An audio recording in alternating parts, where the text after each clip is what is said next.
Anjaneri, the hidden treasure.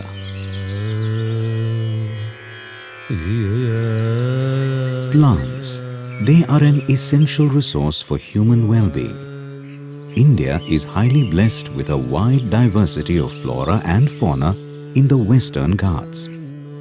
The Western Ghats are a mountain range 1,600 kilometers parallel to the west coast of the Indian peninsula. The Western Ghats are one of the 8 hottest hotspots of biodiversity in the world.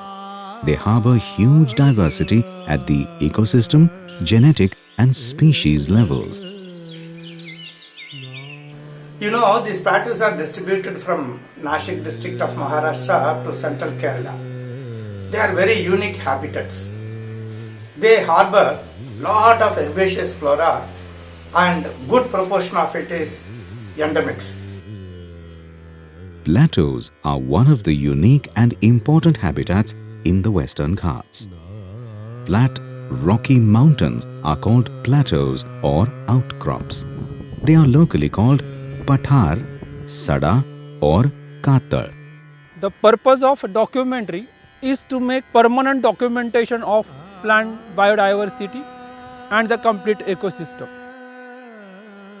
25 kilometers towards the west of Nashik and 7 kilometers from the great holy Tryambakeshwar, there lies a beautiful village called Anjaneri, where about 500 to 700 families live.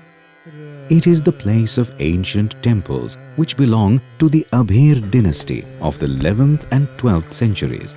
It was a mountain pass from the period of the Yadava and the Satvahana Kings.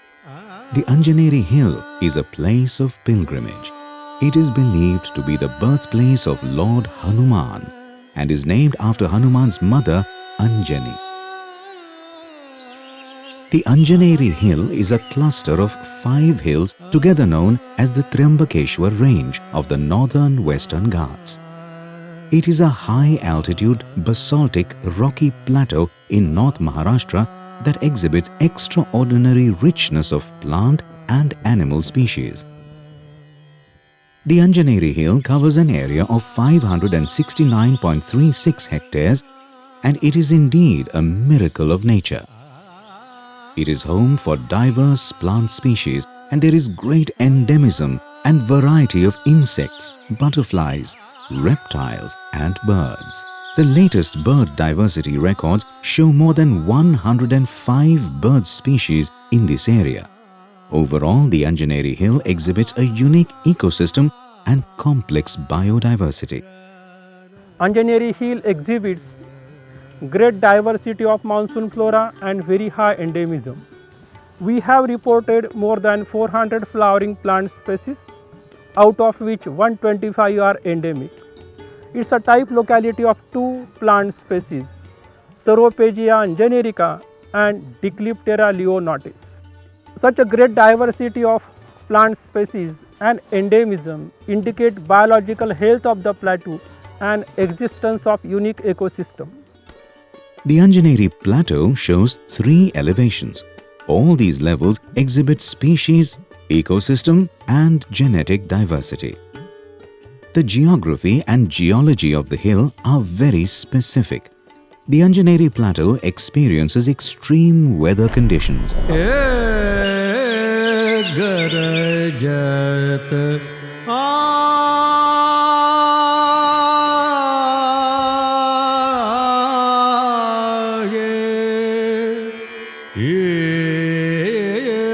While moving to the extreme base, 2 big thumb-like cliffs known as Naura and Nauri attract our attention. Moving ahead, there is a huge wall made up of basaltic rock that is a habitat of grasses, shrubs, herbs, birds and reptiles. The base level harbors a good amount of trees, shrubs and herbaceous plant species. The road leading to the middle level comprises steps and slopes that lead to a rocky narrow passage and a huge gorge with big steps, caves and huge steep cliffs. The middle elevation looks like a large tableland and exhibits different plant and microhabitats. A small temple of Anjani Mata is located here alongside the beautiful lake. A big lake, Indrakund, is located in the middle plateau and hosts different types of hydrophytic plants and algae. During the monsoon, the trees are covered with mosses and different types of epiphytes.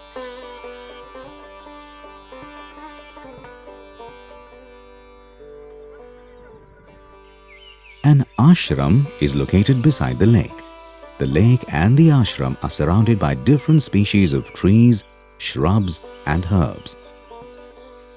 Dense vegetation appears towards the west and east of the lake.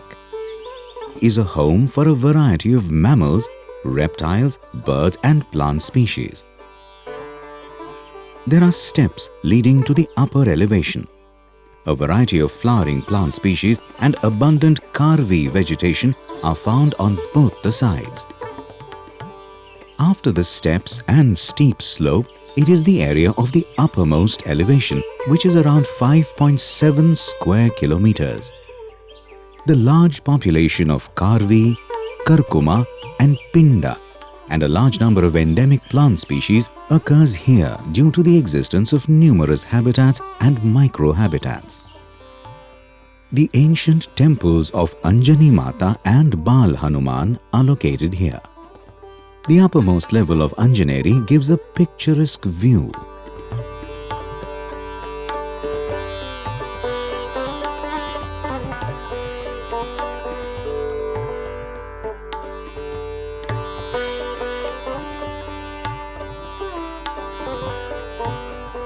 There are the several habitats on Anjaneri Plateau. It may be the basaltic rock, it is a plateau, the boulders, then you can find the several lakes are there, and the epiphytic plant diversity is also more because there are trees are also on the Anjaneri Plateau. So when we talk about the habitat, because of the habitat there is a huge diversity of the flowering plants. Habitat diversity certainly help the flowering plants as far as more plant diversity is concerned. Ecology of the plateau is very specific. During summer, plateau looks completely dry, like a wasteland or barren area with no plant life. But it's not true. Life is existed, but it is in dormant form. With the onset of monsoon, scenario changes, entire plateau turn green. Variety of the flowering plant species appear, and with the plant species, butterflies, insect, flies, birds appear, and the entire ecosystem become dynamic.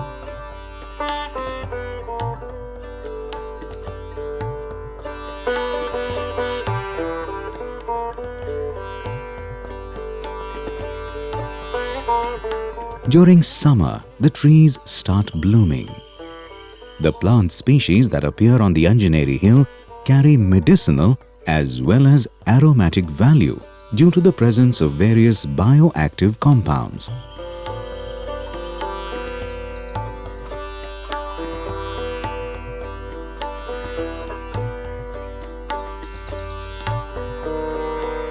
Let's take a look at some of these plant species. Botanical name Strobilanthes callosa. Karvi is found mainly in the mountain ranges of the Western Ghats and is endemic to the Western Ghats. The Karvi plant typically takes 7 to 8 years to complete its vegetative growth and then flowers gregariously. The flowers are violet, appear between July and September, and the plants die after fruiting. Its buds are whitish pink in color and its mass blooming usually extends from mid-August to September end. This shrub has an interesting life cycle. It comes alive with a green color every year with the coming of the monsoon, but once the rainy season is over, all that is left is dry and dead-looking stems. This pattern repeats itself for 7 years, but in the 8th year, the plant bursts into mass flowering. Honey obtained from the karvi is much thicker and darker and is medicinally important. This plant is ecologically important as well, as it's a good soil binder. Its flowers are used in healing wounds, and the roots are used in the treatment of inflammation and arthritis. Botanical name Ceropegia anjanerica. This is a very unique and important plant, Ceropegia anjanerica. From this hill, Anjaneri, the name is given to this plant. It belongs to tribe Attenuati. The entire tribe is having 8 species, and you will find these 8 species only in Western Ghats. So from that, this is one, Ceropegia anjanerica. That this plant is also called as fly trap flower. The flies, they come and visit this flower, and this here you can see the tube. In this tube there are hairs which are present in downward direction.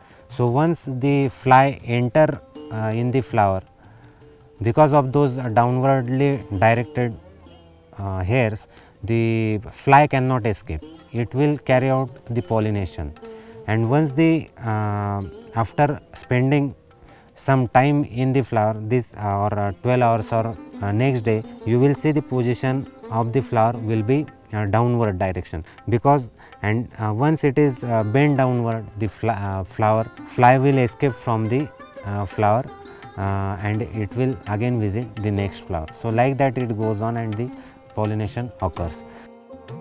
Ceropegia lavi.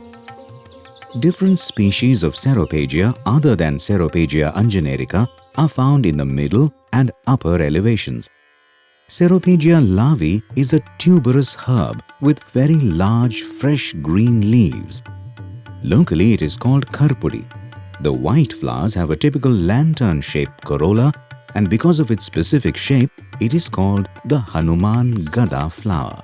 The tuber of Ceropegia, called Hanuman Batata, is consumed by the local communities. This species is threatened with extinction. One of the Britisher, Nicholas Alexander Dalzell, was a person. He visited Anjaneri in 1874. He collected a plant named Dicliptera lionotis from Anjaneri area. This Dicliptera lionotis is not found anywhere else, so our collection was the first.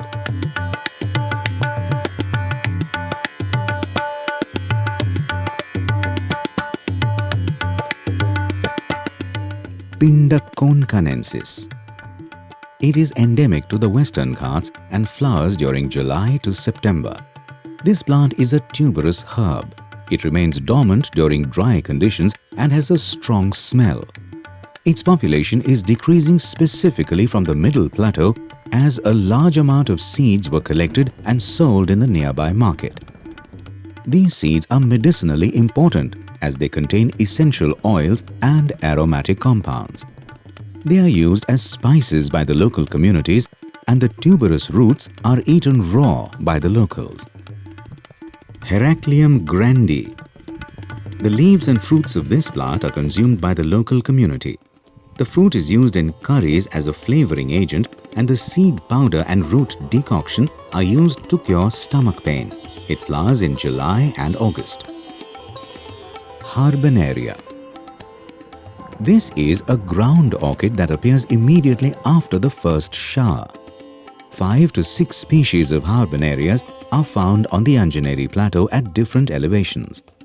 They live by means of underground tubers, and the locals consume these tubers. The flowering takes place from July to October. 1 square फूटचा area जर बघितला तर इथं साधारणतः एक 25 ते 30 प्रकारच्या वेगवेगळ्या प्रकारच्या स्पेसीज आहे. तर तुम्ही जर बघा इथं फिम्ब्रिस टायरिस एक स्पेसीज आहे, इरिओकोलन एक स्पेसीज आहे, देन पॅस्पॅलम गवताच्या जातीतले एक स्पेसीज आहे, नंतर युट्रिकुलारिया हे निळ्या फुलांचं युट्रिकुलारिया आहे, नंतर हे लायनम म्हणून एक स्पेसीज आहे, देन ही जर बघितली आपली सोर्शिया म्हणून एक स्पेसीज आहे. तर अशा बऱ्याचशा याच्यामध्ये साधारण तुम्ही बघा तर डायव्हर्सिटी किती रिच आहे. तर 1 फूट जर आपण एरिया घेतला तर जवळपास तुम्हाला 25 ते 30 प्रकारच्या वेगवेगळ्या स्पेसीज तुम्हाला इथे दिसतात. आणि यातल्या बऱ्याचशा वनस्पती ह्या प्रदेशनिष्ठ वनस्पती आहे. Chlorophytum glaucum. This is a tuberous perennial herb. Its tubers are a source of antioxidants and are used as a general tonic and strength enhancer. It flowers from August to September. Senecio dulceli. It is one of the most common plants found along the hill slopes of the Western Ghats. It gives a gracious look as it appears in a large population. This plant is worth introducing as an ornament plant. It is endemic to India. It flowers from August to May. Pogostemon deccanensis. It grows in marshy areas, paddy fields and wetlands. The mass blooming appears in September and attracts a large number of pollinators. Essential oils are obtained from the aerial parts and it contains antioxidants. It flowers from September to December. Gloriosa superba. All parts of this plant are used in medicines. It is a great source of alkaloids such as colchicine and colchicoside. It flowers during August to October. Smithia setulosa. The plant body is covered with stiff short hairs. It has bright yellow flowers with 2 red spots near the base of the petals. The local people consume the leaves and this species belongs to the threatened category. It flowers from August to October. Smithia purpurea. This is an annual herb. It has purple petals marked with white spots. The leaves are consumed by the locals. This species belongs to the threatened category. It flowers from August to October. Euphorbia khandalensis. It appears at very high altitude. It remains alive with the help of tubers in extreme heat and dry conditions.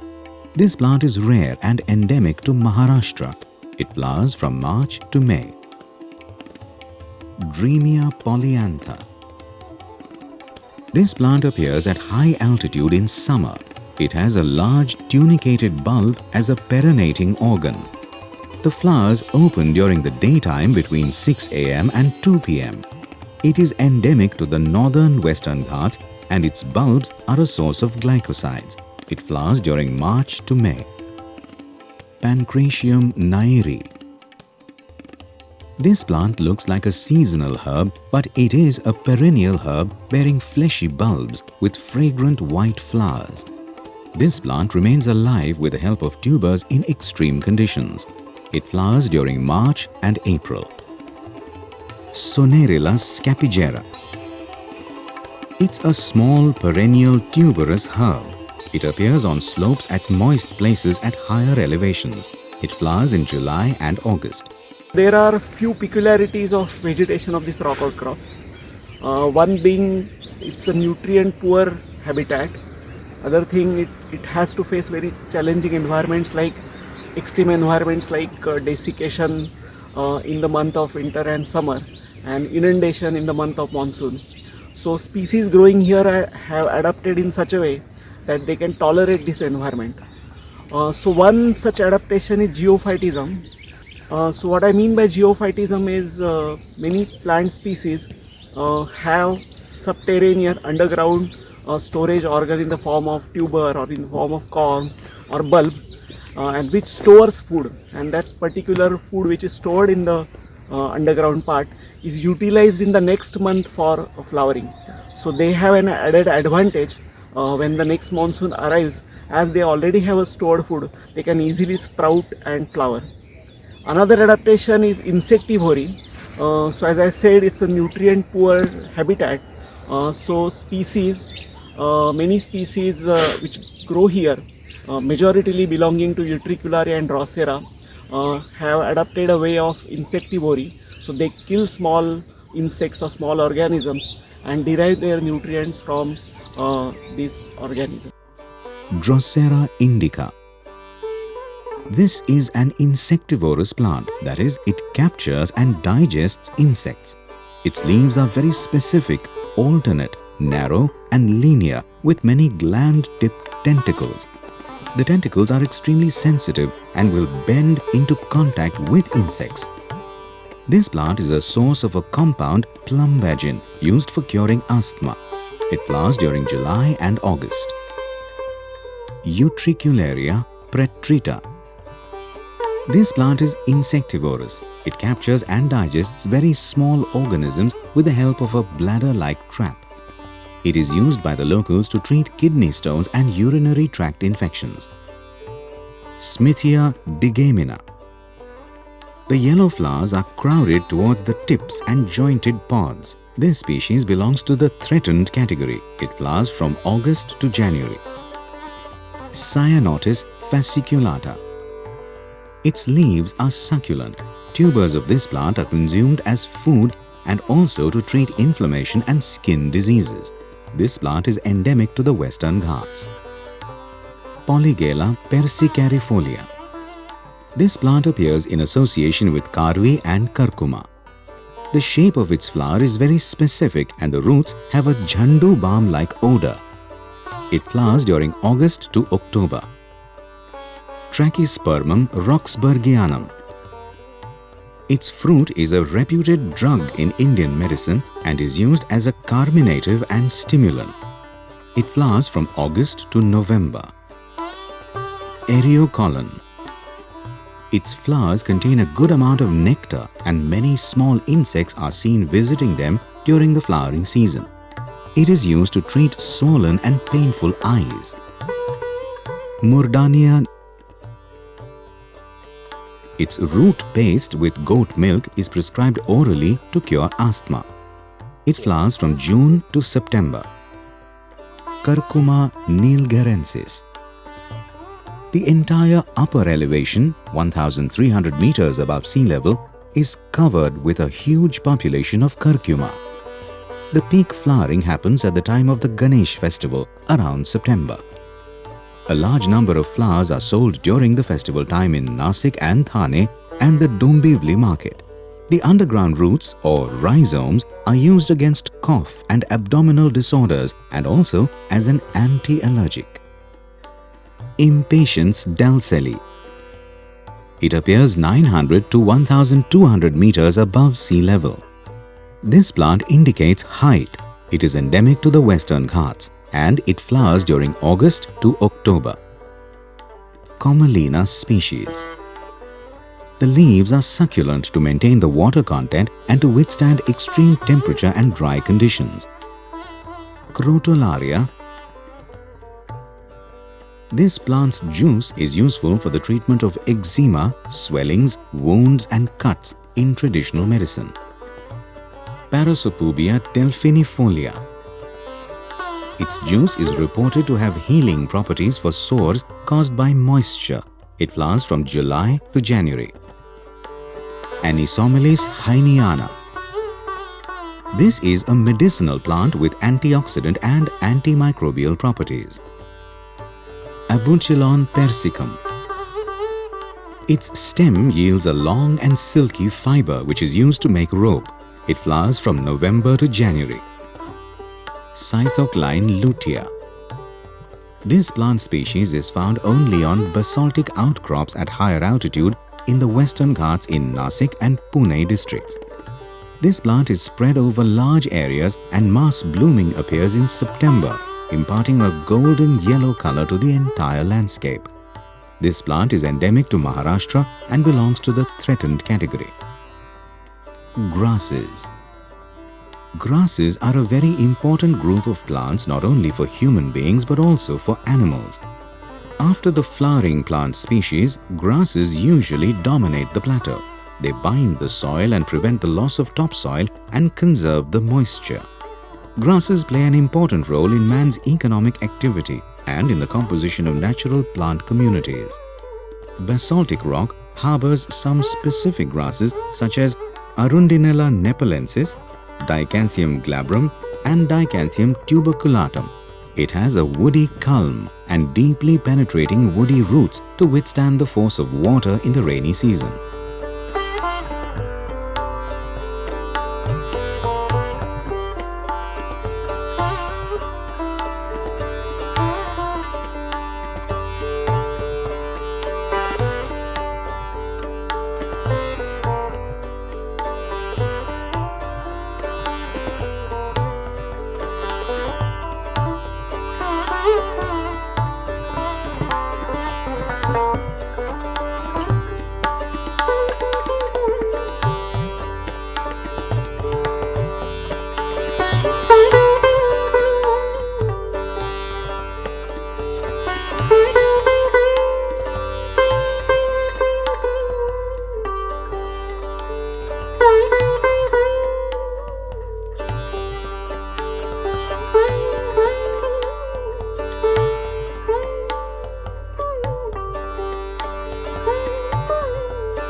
Why this plateau is important is, in such a small area, getting 125 endemic species is of great importance.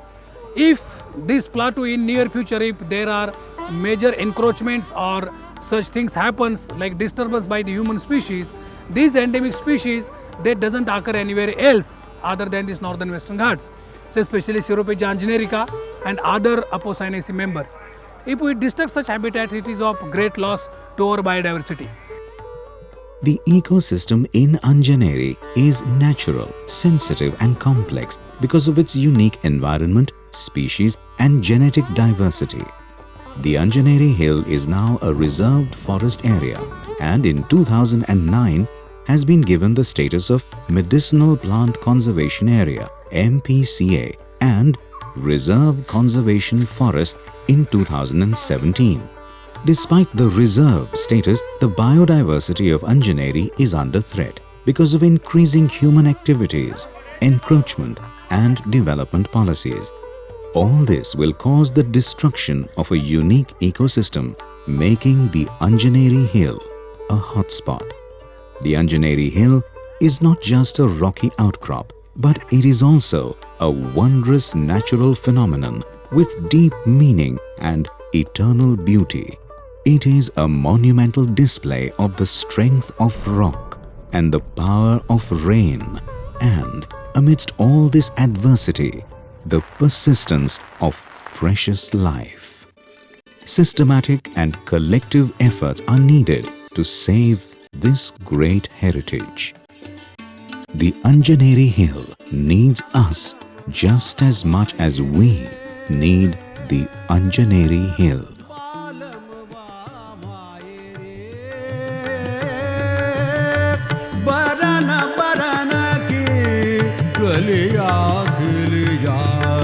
लहराने बन बेलरिया सखिया जबू नहीं